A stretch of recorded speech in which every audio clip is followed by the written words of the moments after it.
Hi friends, Akshata here from Akshata's Recipes. Thank you so much for joining me today. So today I made this traditional Maharashtrian dish called Pitla, and I had it with some lovely jowarichi bhakri, which is made out of jowar flour, some kanda and some Thecha. So I've shared the Thecha recipe also. This is a perfect combination with a nice glass of buttermilk or tak. I have a recipe of how I make my curd, how I make my buttermilk at home. I'll leave all those recipes for you. So let's dive into the recipes and then I'll meet you at the other end. So friends, today I'm going to be making this lovely Maharashtrian dish called Pitla. So for that, first I'm going to be using 1 cup of chickpea flour or besan. Now I'm also going to be using some masala. So for the fodni or the tadka. So I have some mustard seeds here which I'm going to be using. Then I'm going to be using some cumin seeds, some asafoetida and some turmeric powder. Then I'm also going to be using this amsol or kokum, some coriander leaves for garnish, some salt to taste, a little bit of water, and now I'm going to make a paste. So I'm going to be using about 4 light green chillies which are not very spicy and just about 4 to 5 cloves of garlic. So first I'll make a paste of this and then we'll start with the recipe. Some few cloves of garlic. The garlics are cut into half, but there are 5 large cloves of garlic and 4 light green chilies. This is the paste. It's a very coarse paste that we have, that I have ground it into. So you can see it's coarse, it's not a very smooth paste. So now let's get started with the recipe. So here friends, I have heated some oil, about 2 tablespoons of oil in my pan. So let the oil get heated up. We'll first start by adding the tadka or the fodni ingredients, which is the mustard seeds, the cumin seeds, the asafoetida and the haldi powder. So now our oil is hot.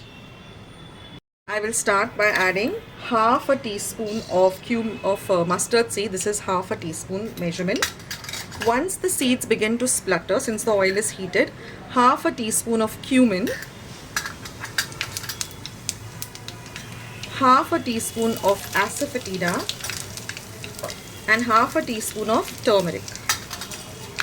Now I'm going to add this entire paste. So you can adjust the spiciness according to your spice level. So you can alter the number of chilies or the garlic. Now fry this paste really well. So you'll get the aroma of this paste. So we want to fry this till the rawness of the chilies and the garlic go away. Meantime, I'm going to make a paste of this besan with some water, okay? And we are going to add more water again. So I'm just going to make a smooth batter so that there are no lumps with this besan or chickpea flour and water. This is an easier way. So you don't have to struggle, that there are no lumps in the pitla. So you can see I've got a very smooth paste like this. Our paste has, the bagar is ready. I'm just going to add this.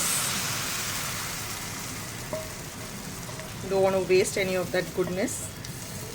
And just start stirring. Lower your flame. Scrape the sides.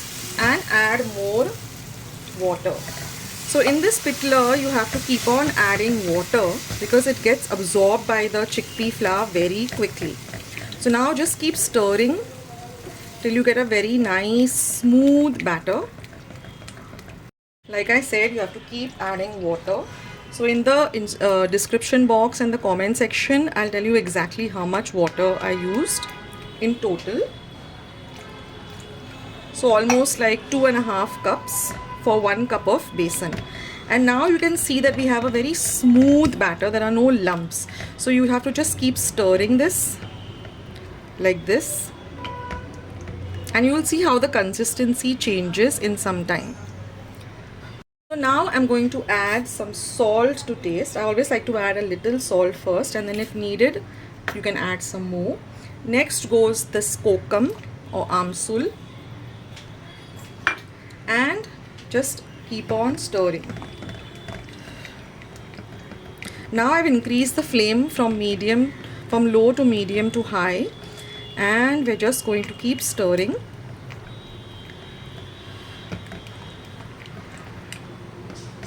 Okay, you can see it's a nice smooth paste. There are no lumps. You can see that a little bubbles have started coming on the surface. So I'm going to lower the flame and we're going to cover and cook this for about 3 to 4 minutes till it starts to thicken up, stirring in intervals.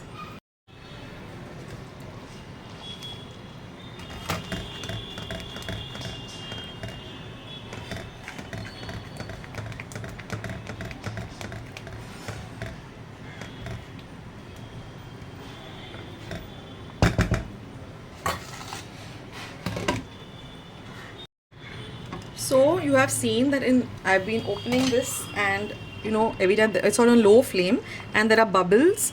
So you just keep mixing and you can see that it has started to thicken.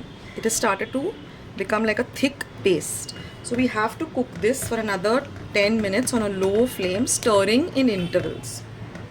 Okay, we want it to be nice and cooked and thick.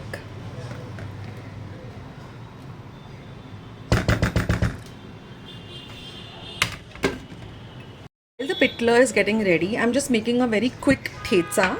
So here I have 4 light green chillies, just like I used for the bagar. I'm just going to chop off the tips of the chillies like this and cut them into half, put them into my mixer jar. So this is a great accompaniment to the pitla. It's optional, you don't have to make it. So I've added these 4 light green chillies, 1 inch of ginger which I've washed and wiped, and I'm going to add some 4 or 5 garlic cloves. Next I'm just going to add just a little salt. I don't want to make it very salty. I'm going to squeeze the juice of half of a medium size lemon.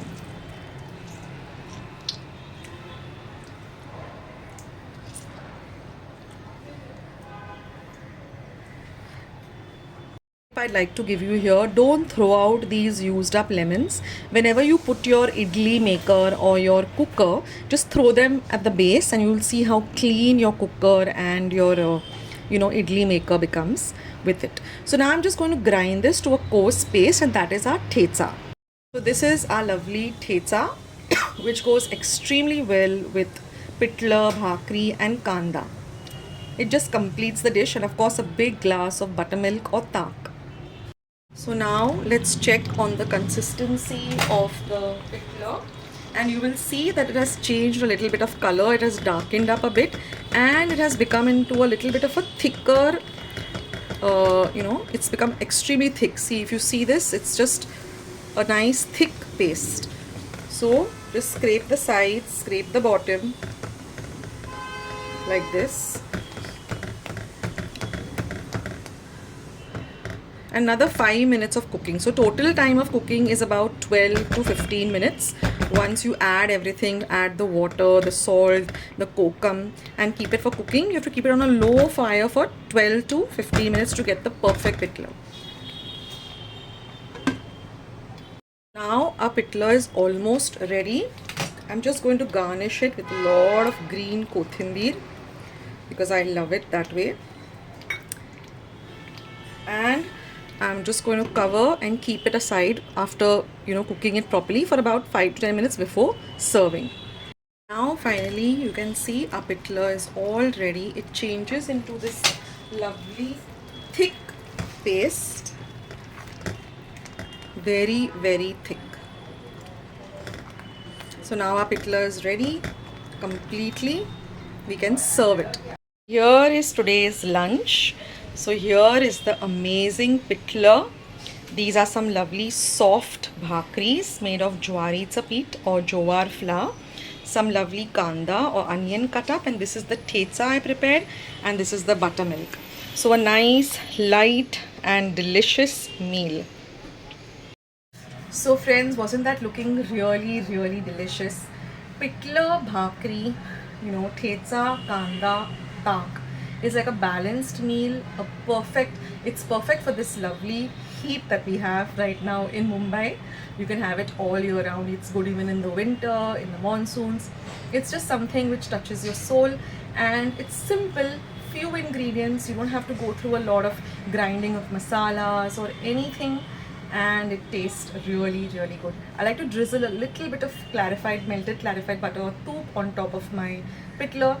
Of course, the bhakri also has toop, and toop or clarified butter and ghee is really good for health, so don't ever cut down on that. And enjoy this meal. It's really delicious, simple. You can adjust the spice level according to whether you like it more spicy, less spicy, so that way you adjust your garlic and your chillies when you're putting the mixture into the fodni or the bagar. So you know what to do. If you like today's recipes, give this video a big like. If the more likes you give me, the more I know that you want me to post more and more videos, and the more likes the videos get, the more they are popped up to other new viewers on YouTube as well. Leave your comments. I answer almost all comments. I don't answer the rude ones, I just delete them. We have a lot of that coming for everyone. And I look forward to your comments. I look forward to your requests for particular recipes. Go and check out my channel, Akshata's Recipes with an apostrophe S. There are loads and loads of recipes, and easy. Mostly my theme is quick, easy and delicious. So thank you so much for being here today, for watching my recipes and supporting my channel. Take care of yourselves, be kind and loving to one another. Till we meet again, this is Akshata signing off with lots of love. Bye.